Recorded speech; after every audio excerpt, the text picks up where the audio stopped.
Vous vous êtes déjà demandé pourquoi est-ce que les mauvaises personnes ont toujours beaucoup de succès dans la vie et pourquoi les bonnes personnes ont beaucoup de mal à gravir les échelons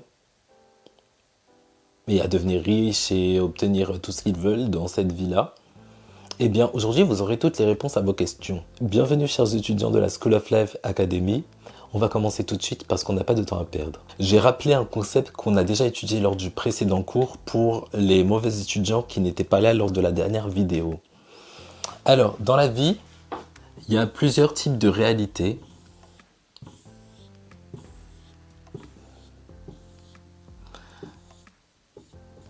Cette réalité-là, tout au-dessus, c'est celle qu'on appelle le paradis.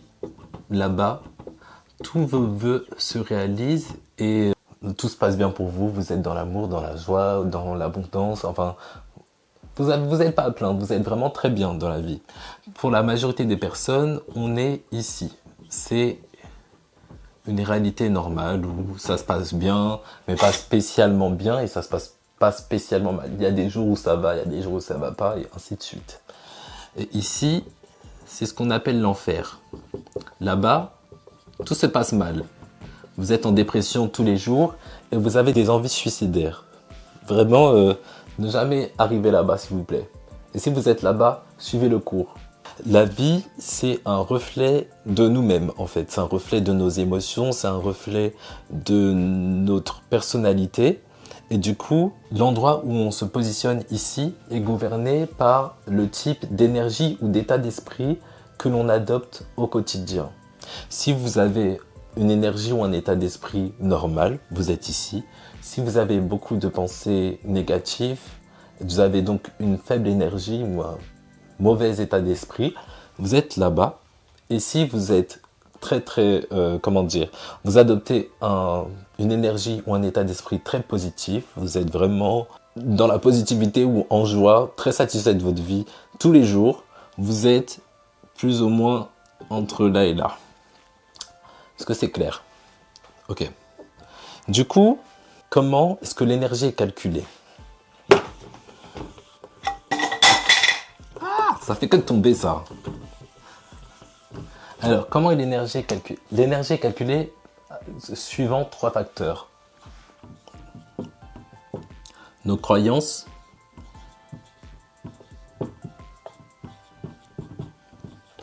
nos émotions,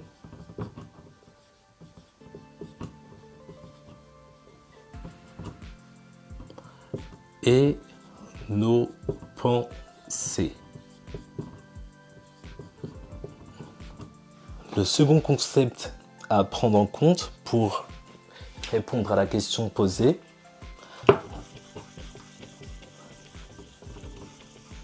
c'est celui-ci.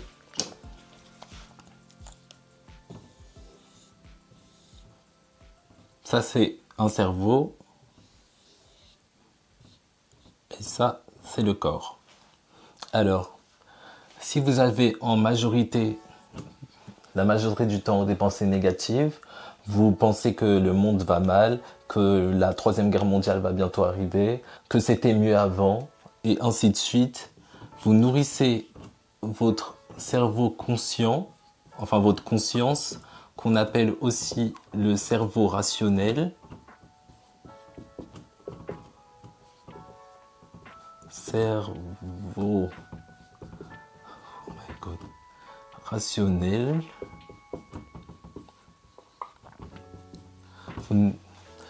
Si vous êtes concentré sur les mauvaises choses qui vous arrivent au quotidien, vous nourrissez en majorité votre cerveau rationnel de choses négatives. Vous pensez toute la journée à des choses négatives, donc c'est normal.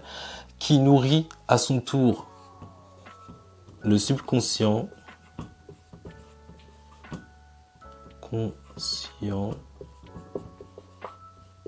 qu'on appelle aussi le cerveau.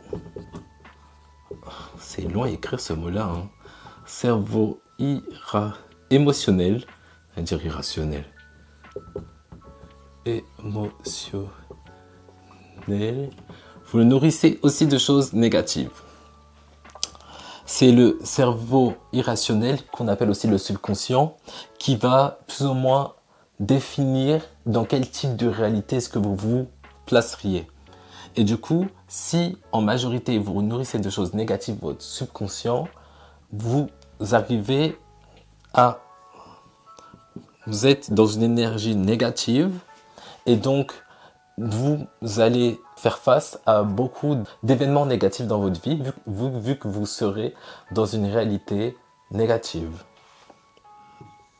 Et donc, événements. Vous n'allez pas avoir la promotion que vous désirez. Tous les concours que vous allez passer, vous allez les échouer. Vous allez petit à petit tomber en dépression. Et si vous continuez dans cette longue pente glissante, vous allez avoir beaucoup de pensées suicidaires vu que vous n'aurez plus d'énergie pour vivre. Tout simplement.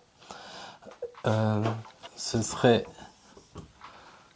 le contraire pour quelqu'un qui a en majorité des pensées positives. Cette personne-là, elle est très satisfaite de sa vie. Elle se concentre exclusivement sur des choses positives dans la vie. Ou sinon, elle a des pensées neutres. En fait, c'est assez facile d'être dans cet état-là si vous avez juste des pensées neutres et un peu positives la majorité du temps. Si vous avez des pensées neutres et un peu positives, le résultat, il est positif. Si vous avez des pensées très positives, le résultat est positif. Si vous avez des pensées négatives et des pensées positives, 50% du temps pour les deux, vous aurez une vie neutre. La majorité des gens sont ici. Du coup, si vous arrivez à avoir des pensées positives en majorité, au moins 70% du temps, vous nourrissez votre conscience de pensées positives, vous nourrissez votre subconscient de pensées positives, et du coup, votre corps va faire en sorte qu'il vous arrive beaucoup d'événements positifs.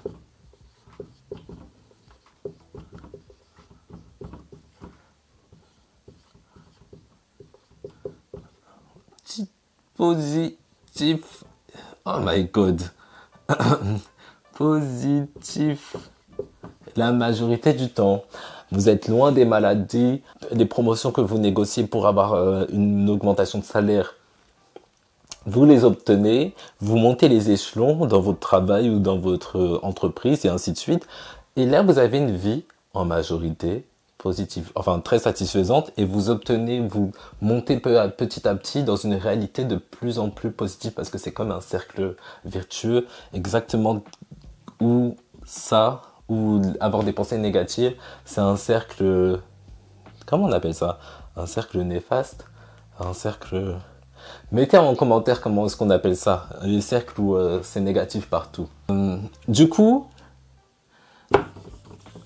répondons à la question pourquoi est-ce qu'il arrive que des bonnes choses aux personnes mauvaises dans la vie. Voilà, on va prendre le cas d'un tueur. Si demain vous décidez de devenir un tueur en série, est-ce que tuer quelqu'un vous fait vous sentir mal? Bien sûr que non, vous voulez tuer, du coup vous vous sentez bien. Donc un tueur qui veut vraiment tuer les gens se sent bien la majorité du temps parce qu'il fait exactement ce qu'il a envie de faire. Exactement de la même manière que... On va prendre un narcissiste. Je vais pas écrire ce mot-là parce qu'il est trop long à écrire. Mais un narcissiste, c'est quelqu'un qui utilise les gens pour faire ce qu'il a envie de faire. Vas-y, je vais écrire. Un narcissiste. Narcissiste.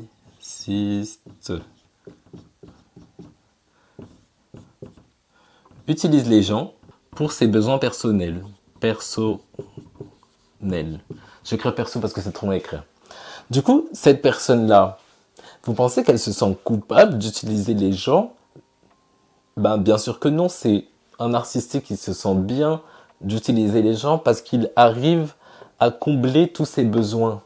Du coup, c'est exactement de la même manière qu'un tueur est très satisfait de ce qu'il fait, un narcissiste se sent très content d'utiliser les gens pour ses besoins personnels. Donc, un narcissiste ne se sent jamais coupable. Aucune culpabilité. Et malheureusement, vu qu'un narcissiste se sent bien 3/4 du temps, le narcissiste ne tombe pas dans une réalité où il y a des événements négatifs pour lui. Le narcissiste est donc dans une réalité positive. Ça explique donc pourquoi est-ce que les personnes vraiment mauvaises sont successful, parce qu'elles ne ressentent aucune culpabilité et qu'elles font exactement ce qu'elles ont envie de faire. Du coup, beaucoup de satisfaction.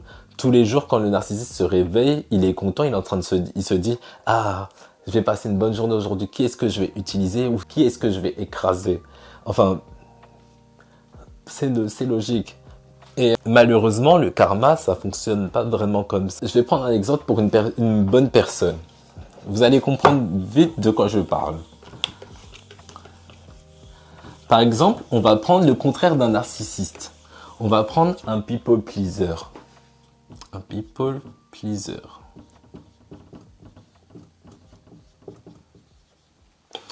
Le people pleaser, c'est quelqu'un d'extrêmement gentil. Malheureusement, le people pleaser, vu qu'il n'arrive pas à dire non aux gens, la majorité du temps, quand on va lui demander des services, il va dire oui, même s'il n'en a pas envie. Et du coup, qu'est-ce que ça fait au final? Le people pleaser ne se sent pas bien. Parce qu'au final, il n'a pas envie de dire oui, mais il se sent obligé de dire oui. Il se sent extrêmement frustré. Il se dit « Ah, j'aurais dû dire non. Pourquoi est-ce que j'ai fait ça? Mais vraiment, il faut que je change. Il faut... extrêmement frustré. » Vraiment, le people pleaser n'est pas bien dans ses baskets. Du coup, le people pleaser, logiquement, il va pas être dans une réalité où ça se passe vraiment bien pour lui. Il est dans un cercle vicieux.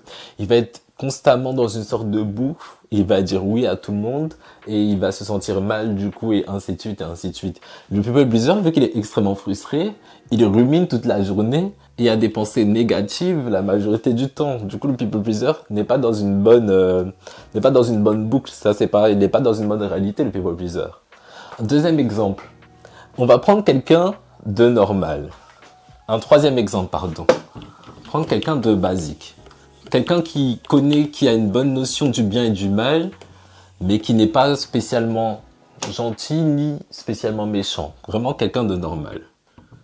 Une personne normale. On va prendre... Ça, c'est pour trois quarts des gens.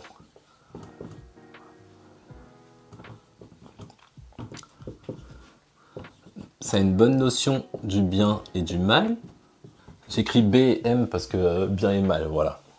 Du coup, la personne normale, le moment où elle fait une mauvaise action, on va dire elle marche sur quelqu'un, ou elle trompe quelqu'un, ou elle ment à quelqu'un, il y a un peu de culpabilité. Ah, fuck. Culpabilité